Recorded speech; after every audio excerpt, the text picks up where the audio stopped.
अपूर्वा, तुम हाँ। कोई यूपीआई ट्रांजैक्शन कर रही हो? मेरे पास एक ओटीपी आया है।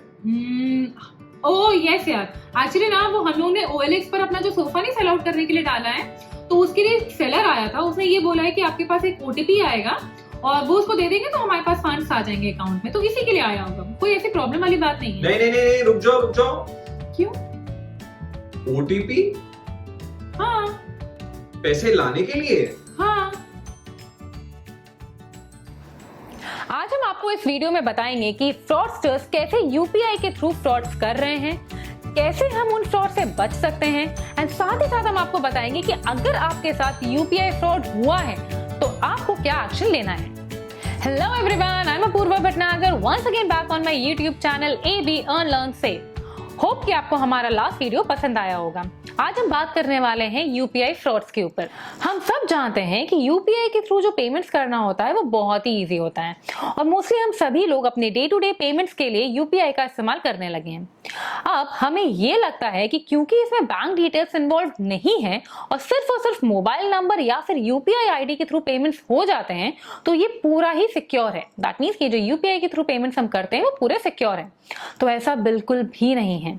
जिस तरह से बाकी digital transactions like credit cards, internet banking में सिक्योरिटी इश्यूज होते हैं या हो सकते हैं, सिमिलर वे में यूपीआई के थ्रू जब आप ट्रांजैक्शंस करते हैं तो उसमें भी सिक्योरिटी इश्यूज हो सकते हैं। अब आइए जानते हैं कि कौन से ऐसे तरीके हैं जिसके थ्रू फ्रॉडस्टर्स यूपीआई के थ्रू फ्रॉडलेंट ट्रांजैक्शंस को अंजाम दे रहे हैं, एंड साथ ही साथ ये भी जानते हैं कि कैसे हम उन सब से बच सकते हैं। तो फ्रॉडस्टर्स रियल यूपीआई आईडीज की तरह दिखने वाली दूसरी यूपीआई आईडीज को क्रिएट करते हैं जो लगभग रियल यूपीआई आईडीज की तरह ही दिखती हैं।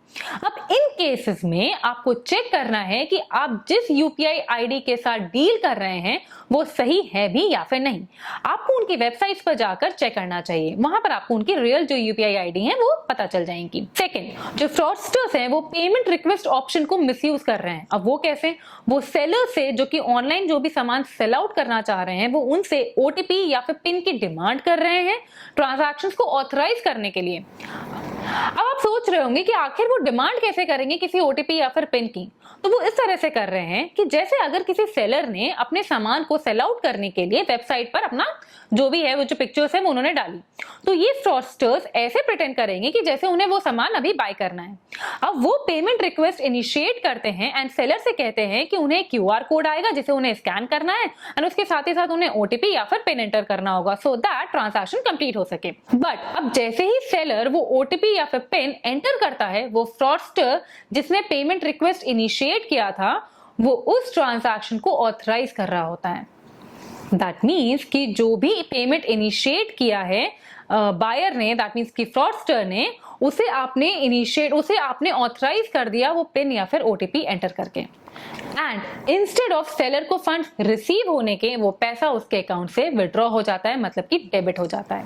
इसके लिए हमेशा एक थंब रूल हमेशा ध्यान में रखिए कि कभी भी अगर आपको कोई पैसे आने होंगे, दैट मीन्स कि अगर आपके अकाउंट में कभी भी कुछ क्रेडिट आना होगा तो कभी भी आपको ओटीपी, पिन या फिर पासवर्ड की जरूरत नहीं पड़ेगी।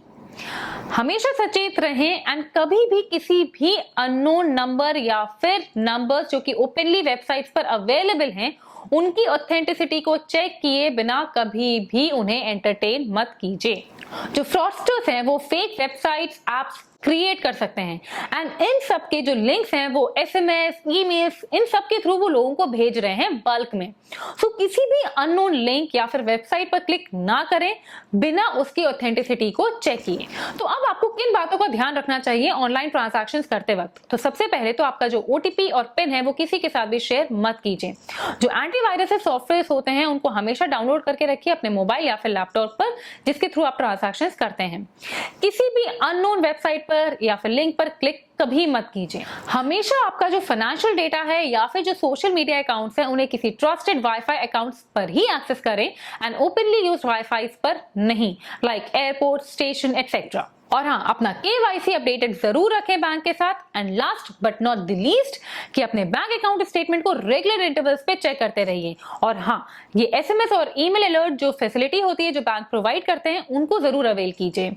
इनकेस कोई अगर आपको सस्पिशियस ट्रांजैक्शन नजर आती है आपके अकाउंट पर तो उसको तुरंत अपने बैंक को इन्फॉर्म करें। हाँ, इनकेस अगर आपके साथ फ्रॉड हुआ है तो आपको सबसे पहले TPAP that means third party application provider app पर जाकर के अपनी कंप्लेंट को रजिस्टर करना होगा। इन केस आपकी कंप्लेंट अभी भी रिजॉल्व नहीं हुई है तो आप PSP that means payment service provider app पर जाकर कंप्लेंट कर सकते हैं। और अगर वहां पर भी अगर आपकी कंप्लेंट रिजॉल्व नहीं होती है तो बैंक के पास जाना है जहां पर आपका बैंक अकाउंट है।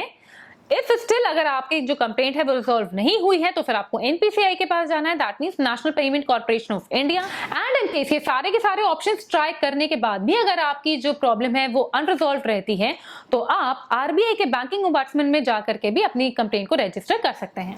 उम्मीद है आपको हमारा ये वीडियो पसंद आया होगा। अगर हाँ तो प्लीज हमारे चैनल को सब्सक्राइब, लाइक, शेयर और कमेंट करना बिल्कुल मत भूलिएगा। Till then keep shining, keep smiling and do keep watching our YouTube channel. Thank you.